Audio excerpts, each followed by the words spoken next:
Welcome back, WNST, Towson, Baltimore, and Baltimore Positive. I'm usually wearing the sweatshirt or the hat.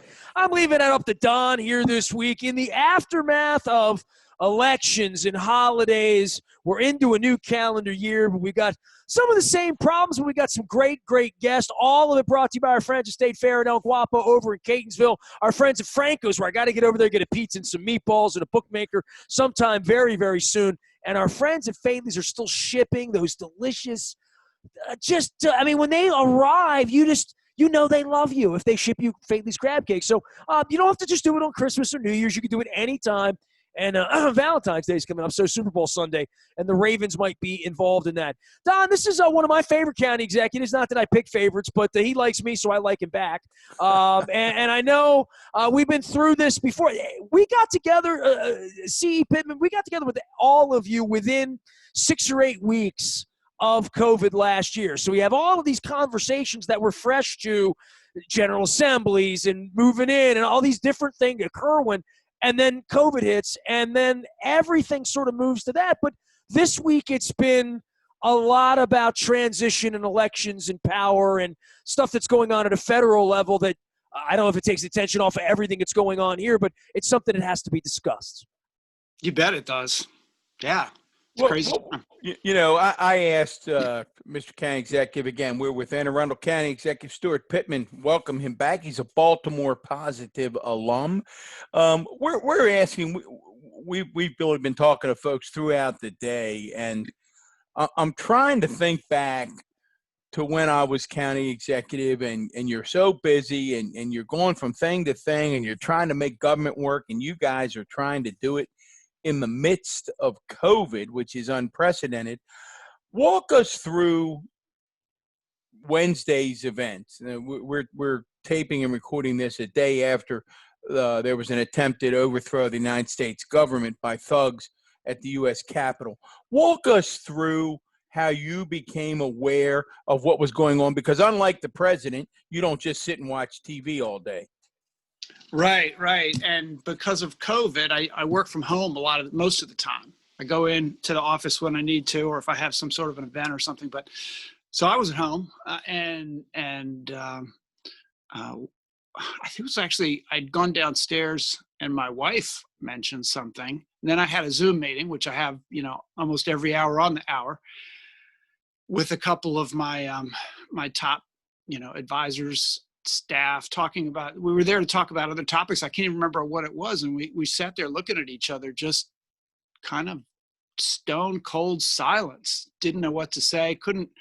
Just didn't seem to be right to be talking about anything but what was going on in the Capitol. We all started turning on our laptops or our screens. And, it was just sort of dumbfounded, and then for me, kind of sadness, kind of hit. And not that it was completely unexpected, but when it really happens, it's almost like somebody in your family is under attack. When you kind of believe in the institutions of the United States of America, and you brought up on that, and it's just sad. I mean, you think about our forefathers watching that and just being sad, like, where'd we go wrong? A little bit of anger, but for me, I was just sad, but I'm an optimistic guy, and I think, well, okay, yeah, we knew there was that element out there. We knew that our president was selfish, angry, slightly insane. I know that doesn't sound very respectful to say. Well, you're not slightly insane. It's about the man. You're either all the way off and saying we're going to go down, and I'm going to go with you behind bulletproof glass, to the carnage that came on the backside. And, I've been out on social media. You've been on the campaign trail. You've seen fringe elements. You've seen people that will believe anything he says. You've dealt with them. We've all had to deal with them, and sometimes in our families, right? But the fact that he now has a significant portion of people in your county, in my building, everywhere, believing somehow, and has had other elected officials, many other elected officials, sign on for this ruse, when throwing or grabbing an election in this country is just something that we don't do. It's something that, quite frankly, there's so many blocks between that you know about out of Annapolis and every state, that it's an absurd allegation. Yeah. Yeah. I mean, as angry as some of us have been over the years about things government has done, we do get to election time, and yeah, there's talk about, well, maybe the Russians are hacking the machine, this, that, or the other. But we know fundamentally our elections are where the rubber hits the road, and where everybody has to go out there and convince the public that they're right, rather than, and the public decides. And when you pretend that it's completely been stolen when it clearly hasn't, man, that's a real dagger to the heart of this country, and it's sad. It's interesting, Mr. Exec, that you use the term sad, because when you did, I sat here and I thought, I think that's it. I think that is the word, because like you and Nestor and all of us yesterday, our phones were blowing up, text messages were flying back and forth. No work's getting done. Productivity's over. I said to Nestor and others,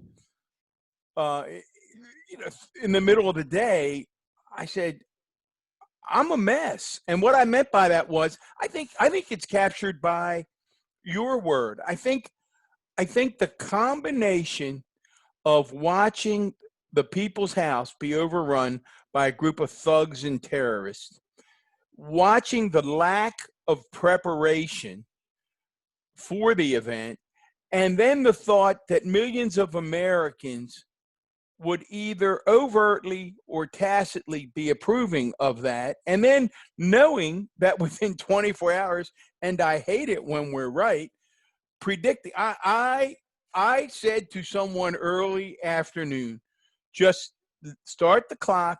It will not be very long before Matt Gaetz and the rest of the clowns begin to suggest that somehow these were Antifa members who put on Trump shirts to embarrass the president.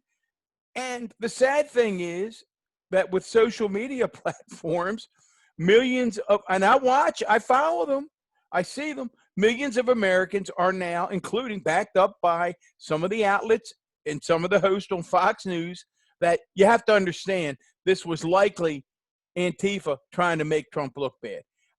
How do you govern? I mean, I want to turn it to local government, because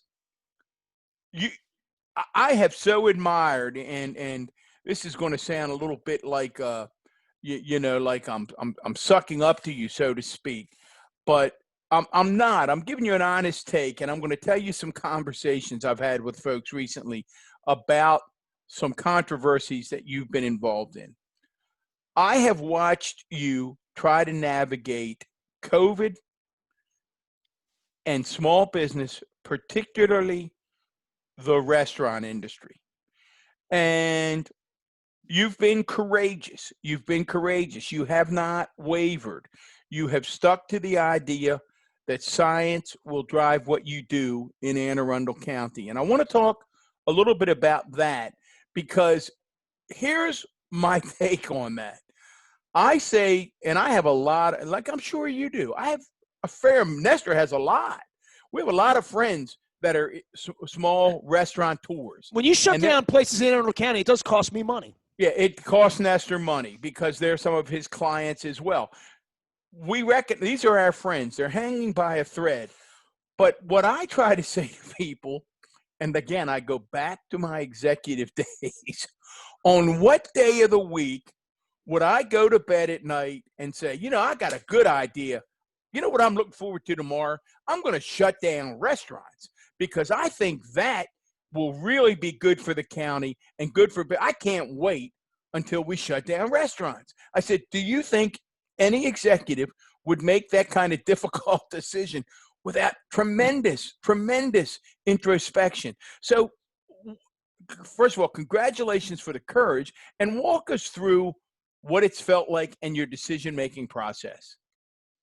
Well, I think it was the only decision that I've made where I really wasn't sure I was doing the right thing, because there wasn't a good option. There was not a good option there. And I went back and forth and back and forth. We finally made the decision. December 10th was when I signed that executive order to go from 25% capacity to take out only based primarily on the projections of what the hospital surge was going to look like. It was, do you hurt these people who I ran for this office to help, especially the low wage workers, the people who work in those restaurants. And a lot of the restaurant owners are also not high rollers. So do you, knowing you're going to hurt them, do you take that action or do you look over here and you see Johns Hopkins telling you that by early February, at the height of the surge, that we are likely to have 12,000 COVID patients needing hospital beds in an 8,000 bed system statewide. So that means taking everybody out of the hospital and still not having enough space for the COVID patients. So that's not to mention if you cut your hand in the kitchen and you have to go to the emergency room. Right. Or that's right. the day or you have the heart attack or the stroke or need the bypass or go on and on and on. You need to have a baby. I mean, when we talk 8,000 beds, we're talking about every bed in the hospital, the mental health ward, the maternity ward, everywhere. So Steuart, every time my wife relapsed with leukemia, and it happened 20 times, the biggest question of the day was, do they have a bed for her? Right. She had cancer. She was dying. She weighed 90 pounds. Do we have a bed for her today? Yeah. And that's under normal times of bed capacity in a hospital. So you add the COVID patients we read about it in LA. We read about it in New York. We read about it in Italy. It's not where we want to be. So I was told that one of the only tools that we had was the one place where you can legally go indoors in public and take off your mask, which is a restaurant. And that if we did that, that might have a 20% impact on our COVID numbers. That's a lot of folks. So we did it. Then what happened was, so the judge gave them a temporary restraining order and said, no, I can't do that until he has a hearing to decide whether or not I was being arbitrary and capricious. That was a big surprise. The other three counties where the restaurants, filed these cases, the judges wouldn't take them, or they had immediate hearings and they ruled against them. So he didn't rule against us. He just had a two-week stay on it until we could do a hearing. And so they stayed open. It was going to be a 4-week closure because we know the window is closing with this surge spike coming end of January on what we can do, because the impact in the hospitals of what we do now is going to be 4 weeks out. So 2 weeks to get the positive cases, 2 more weeks before people are in the hospital. So, and here we are coming with the vaccinations, and things are going to start to get better. So we were just trying to save some lives before the end of this thing. So 2 weeks in, we have our hearing, and it was really interesting the way the hearing went, because of course the lawyer of the plaintiff is coming in guns blazing and accusing everybody of everything. That's what aggressive lawyers do. The guy that brought the case was a guy named James King, Titan Hospitality. He managed about 4 or 5 restaurants, and I hadn't really interacted with him much. He was business partners with the former county executive, Steve Shue. There was sort of an assumption that, okay, this guy's political on one side, I'm political on the other side. This is going to be ugly. So we hadn't really talked. I did text him during the hearing and said, as soon as the judge rules, can you take my call? Let's talk about, how to rebuild this industry as we move forward. But I'll tell you one thing, I had gone into that hearing. By the way, not every county executive does that. I just want to throw that out. Well, and I'll tell you some nice things about the guy, because he was trying to reach me at the same time with the same idea, right? Okay, we did not want to be, turning a crisis in restaurants into a political issue. He didn't want that. I didn't want that. And we've talked since, and we're going to work together. But here was the strange thing, is that we went in, and of course we made our case for why we made our decisions the way we did. And it's somewhat complicated because they were based on projections. They weren't based on what was going on today in the hospitals. They're based on the projections and trying to prevent the worst case scenario from happening. In the meantime, the projections changed. So Hopkins follows the numbers, and the projections were based on if nobody does anything to push the numbers down. Well, then things got done to push the numbers down, and the projections started to drop into a range that was going to be bad on hospitals, but probably manageable for a short period of time. So I was looking at all of this thinking, you know what, let's not shut them down after 2 weeks of not being able to, then reopen them 2 weeks later and play this yo-yo game. Let's just hold tight where we are and see if we can survive this thing at the 25% capacity. So the judge asked me, we had to make a case for why we did what we did 2 weeks earlier. The judge asked me if we were thinking about keeping them open. And I said, yeah, I am thinking about it. And then there was this question. It's like, if I tell him that we're going to do that and he drops the whole case, then we won't have won the case. We needed to keep our authority to protect public health. We didn't know if this judge was going to say we don't have that authority. That would have been a disaster to be able to take that power away. Anyway, we decided to be honest about it. They dropped the case. We kept the restaurants open. I've been talking to James King. In fact, he came on as a guest with Senator Van Hollen Tuesday night, talking about federal funding and assistance to businesses, and it's fine, but it was this pandemic, things are changing all the time, and all you can do is to listen to all of the information, take the best modeling that exists in the state of Maryland about the projections, and try to keep bad things from happening. So everybody's got their own take on what went down, who won, who didn't win. We retained our authority since the case was dropped, our authority to be able to do these public health measures. But damn, we don't want to do them. That's for sure. Can't exactly. Let me ask you this, because, I'm a worldly guy. I follow people all over the world. They all quote Johns Hopkins everywhere, and they're right down the street. I mean, you have access to the best information in the world right here. And I really believed a year ago that behind the scenes, when this thing got out of hand in New York first and Seattle, that protecting Baltimore and Washington for obvious reasons was really, really a national issue because of the cluster of hospitals we have here and the technology and NSA and all of the things that make government operate, that it's even more important that Anne Arundel County, Howard County, these places aren't the dirtiest counties. Yeah. Well, just Hopkins being there, when you're getting information from Hopkins, to me, that seems very easy to trust, right? That makes it easier for you to sleep at night when you make a tough decision. What was really confusing, even to the judge, was he kept saying, well, those projections were wrong. Well, first of all, no, those projections were based on nothing changing, and we wanted them to be wrong, so he adjusted the projections, just like a weather forecast or a hurricane coming in. You change based on what happens. And so that's a good thing. It doesn't mean that I shouldn't have listened to them and therefore I did the wrong thing necessarily. Now we're down at 3,000 or 4,000 in an 8,000 COVID patients in an 8,000 system bed. So there's going to be pressure. We hear from our police, from our fire department, about our ambulances going to the emergency room right now and not being able to get in. BWMC has Baltimore Washington Medical Center has already doubled the size of their ICU by adding beds in different places in the hospital, including a dozen that they took out of the ER. So the ER's got 12 fewer beds. When the COVID patients are in there, it's stressful even now in the hospital.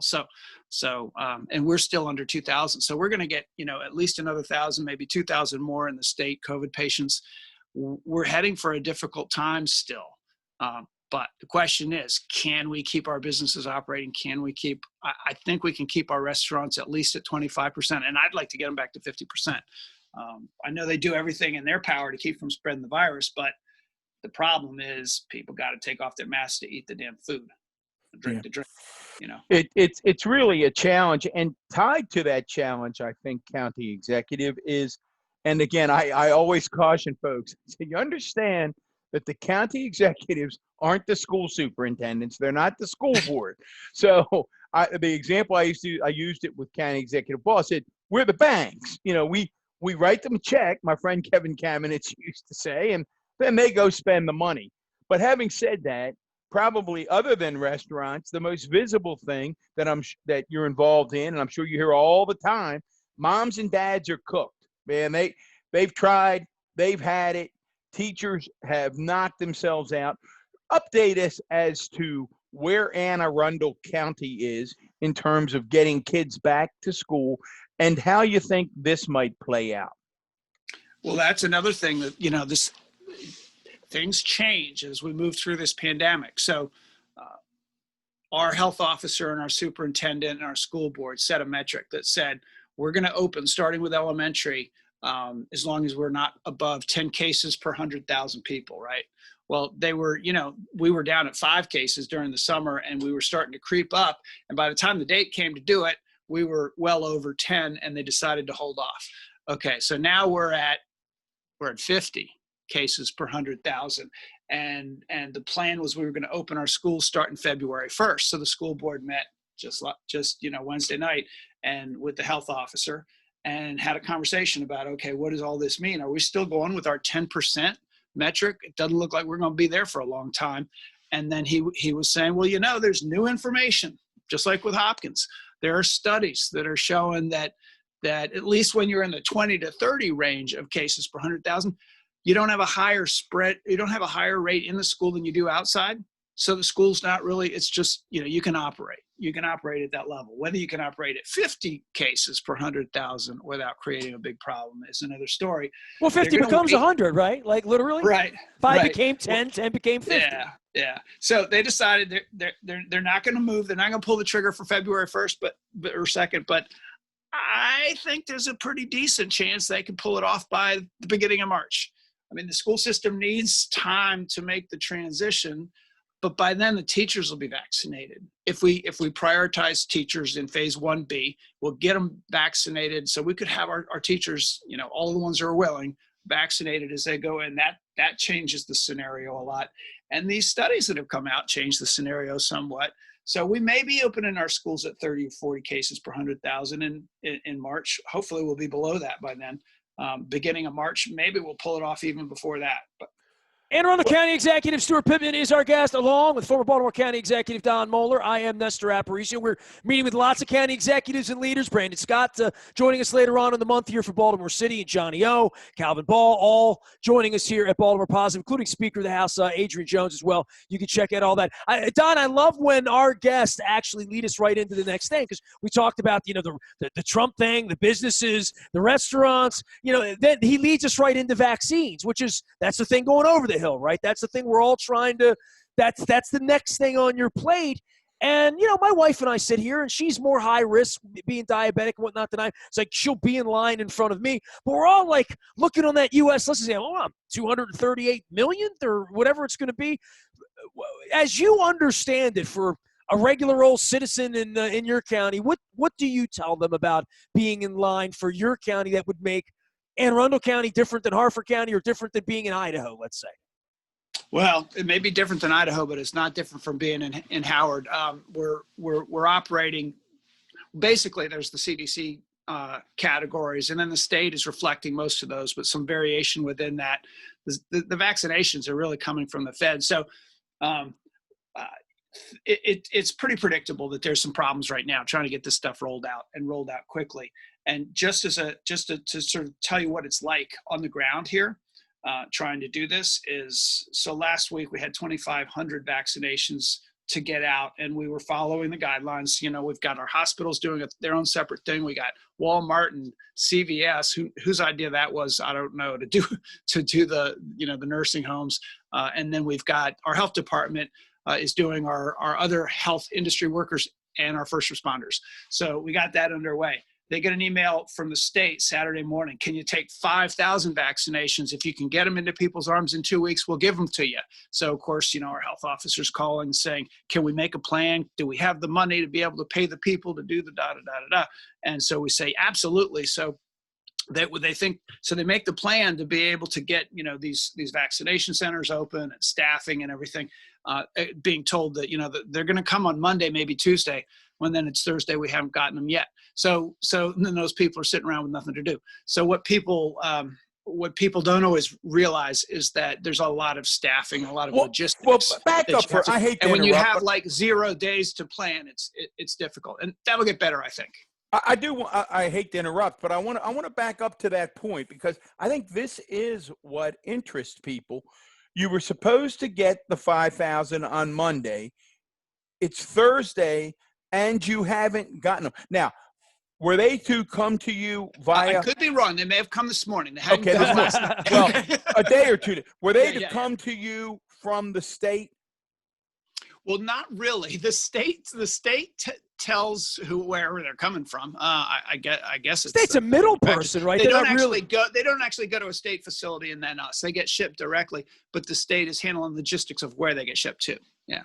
Okay, so somewhere it really is a supply chain issue, at some point. But everything in America is a local issue, right? I mean, that really is what it comes down to. Is this? Right. I'm hearing you're going to clear, the stadium in Annapolis. Those are the kinds of places we're going to need to do this, from my understanding. Big open spaces and lots of people and ingress and egress. That's not a cluster, literally, right? Right.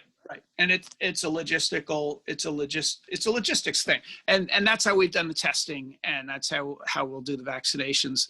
And you actually pegged it already. The Navy Stadium parking lot is one site, and then another one out by the Anne Arundel Medical Center. Don thinks I'm not qualified to run for government. You're making my own point. My wife thinks I'm running 4 years from now, so I'm just telling you. Well, speaking of running, you are not a career elected official, and you now have been in this job a little over 2 years. My question to you is, you had some thoughts as to why you wanted to do this crazy thing. You threw your hat in the arena. You win. Not many people thought you were going to win. You probably thought you were going to win. But now you've had that big chair for 2 years. What have you found unexpected about the job? In other words, what surprised you the most, and what do you feel the best about? The second part of that. Yeah, I mean, I've actually gained trust in local government in some ways, in the people. I've been really surprised by the quality of the people who work in Anne Arundel County government, especially, the department heads that I deal with, and the quality and the hard work, the 24/7, the people are on the phone all weekend, dealing with whatever it is. And how many people work in Anne Arundel County government? Just what's the big number? About 5,000. 5,000. Okay. That's a big number. Yeah. So, but the part that I knew would be difficult is government red tape, government, there's stupid stuff, there's waste there, and it's really hard to get rid of it. It's really hard to fix. And everybody always says they're going to cut the red tape and they're going to cut the fat out of the budget, and it's there. And it's a constant struggle trying to make it more efficient. But I thought I would like it, but I really kind of love it, because every single day we do something that helps people make something work better. We're always making progress, and that's because we have all these great people who are constantly working, to make that happen. And I get to be at the center of it all, and having people report to me about the stuff they're doing, or we come up with an idea and then somebody runs off and implements it. And I get to be Mr. Idea and Mr. Part of the conversation and the decision. So it's really lively. There's a lot of creativity. There's a lot of opportunity there's a lot of salesmanship in it too, though, as the politician, as the person who, it's not just about running for office. You got to convince people that they should support whatever it is that you're trying to do, so that it actually happens, because I don't have the power to make stuff happen. I gotta mobilize people, just like when I was a community organizer, to pass the forest conservation bill or whatever it is that we need. So it's fun to be in the position that I'm in, but at the same time, getting to be engaged in organizing and marketing and selling ideas to people, which to me is fascinating. So I like the job. I feel like we're doing some great work, and I get my butt kicked a lot, especially on social media. There's a lot of conflict. There's a lot of, the Trump era really it's a difficult time to govern, because there's some question about whether truth has value. And if you read the comments on social media, you pretty much can lose faith quickly. But most people believe in facts, and I think we're okay so far. What are you hopeful about on that note? Because it sounds to me like you could lose faith, but guys like you don't lose faith. Guys like the three of us don't lose faith. So I don't know what. And some days I can't even articulate what keeps me going, other than it keeps me going. But Wednesday was tough. COVID's tough. The budget's tough. Everything's tough, right? But what keeps you hopeful? Yeah, well, it's having the long view I mean, I'm not a super old. I'm going to be 60 next year, so I'm pretty old. That used to sound old to me. And my dad was really old. My dad would be 100 and whatever. He was 93 when he died, and he would talk a lot. I had a lot of respect for him. He did work in government. He was Assistant Secretary of Defense under Kennedy, and fought in World War II, and so saw a lot of history, Cold War, and he would always say that. I love how you just brush by that. The next time we get together, I'm going to ask a lot about that. You can't just drop that on me like that. Okay. Yeah. Well, he was the bomb shelter guy, building bomb shelters for the Cold War. I knew it would get more interesting. See that? Yeah. But he always said that humanity. He would talk about humanity as a thing, is kind of like the Martin Luther King about the arc of justice, but bending towards justice. But that we're making progress. We are, there's a lot of ups and downs, but if you look back through history, we've gotten through a lot, and we're evolving towards being more connected and more peaceful. Well, we haven't even, and I know we want to be respectful of your time. We have not even gotten into budget and General Assembly. So hopefully we can have you back somewhere in the middle of the assembly just to talk about what's going on down there. But before we do, I want to play armchair psychologist here for a minute and let you go. And I want you to feel free to say, no, Don, you're totally wrong. And it goes Which back I've done again, many times, by the way. Many times. I had more than a couple folks call me when you got into this latest dust up over the restaurants. And the conversation typically went like this. They said, Don, what do you think the county executive's up to? What? I mean, this seems politically risky. And why would he? And my comment to them was, and I want you to react to this. And again, if I'm all wet, tell me I'm all wet. I said, I've talked to the county executive a few times, really have gotten to know him and like him. And I said, let me tell you, I haven't broached it to him like this. Let me tell you what my sense is. He's a guy that had a pretty good life before he was county executive. And I think he's a guy who decided that if he was going to do the job, he was going to do it based on one simple premise, that he was literally going to try to do what he thought was the right thing every day. And then at the end of 4 years, the people of Anne Arundel County would appreciate that and reward him with a second term, or they wouldn't. And he would be okay with that because he would have done it. Am I accurate? Yeah, no, I absolutely am. I don't need this job. I mean, there's a lot of things I'd like to do and could do and would do if I didn't have this job. And I will run for a second term. And it's just as much because the people around me want to continue the work that we're doing. We believe in it. And it's a place I think I can be most useful right now. But if I would much rather feel like I had done the right thing and lose the job than get reelected feeling like like a bunch of people died because of some decision that I made. It was really interesting right before that. And I know we're running out of time, but all the Central Maryland County executives, we had conversations about this. We brought in these Hopkins people to brief us all together. And we were sort of, we didn't all do the same thing, but we all understood why everybody was doing what they were doing. We all respect each other. And this includes Barry Glassman in Harford County, who's a Republican. The rest of us are Democrats, we were with him the morning the COVID broke out, literally. The very morning. Literally, yeah. I mean, I love the guy. He's a sheep farmer. Anyway, so, but Montgomery, Prince George's, Anne Arundel, and Baltimore City all chose as part of what they did to go back to takeout. The other, I guess, 4 of the big 8 didn't.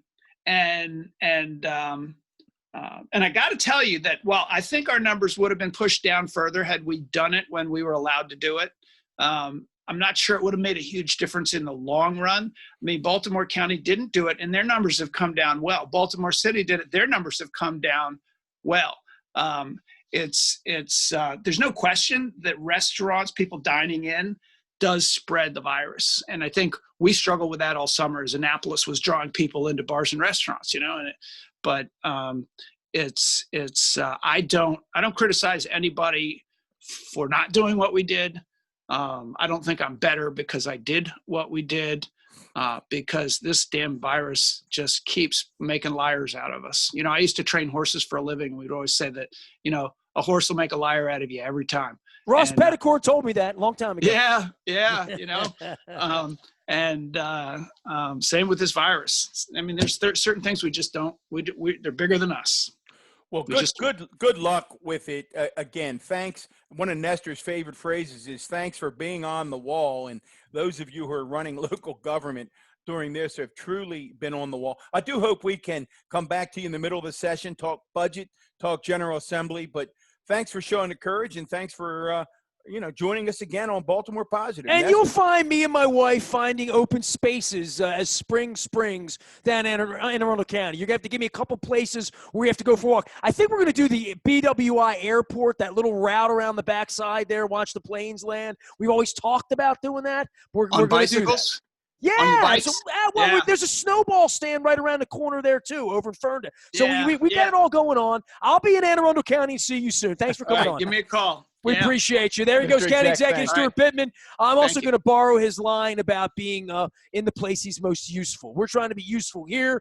Former Baltimore County Executive Don Moeller somehow thought I'd be useful. I somehow thought talking to politicians and leaders and educators would be useful, and I didn't even know we were going to have a plague. So we have moved everything from WNST.net over to Baltimore Positive. We're having incredible conversations, and we're ready for the Ravens to go win a Super Bowl as well. Tons of stuff from the Tennessee Titans side as well as the Ravens side. We've chatted with old alums this week. Matt Stover is at Baltimore Positive this week. Jared Johnson, Double J's there. Blaine Bishop from the other side and the Titans. So all of that, sports, news, politics, post-congressional issues off of Wednesday, all up at BaltimorePositive.com.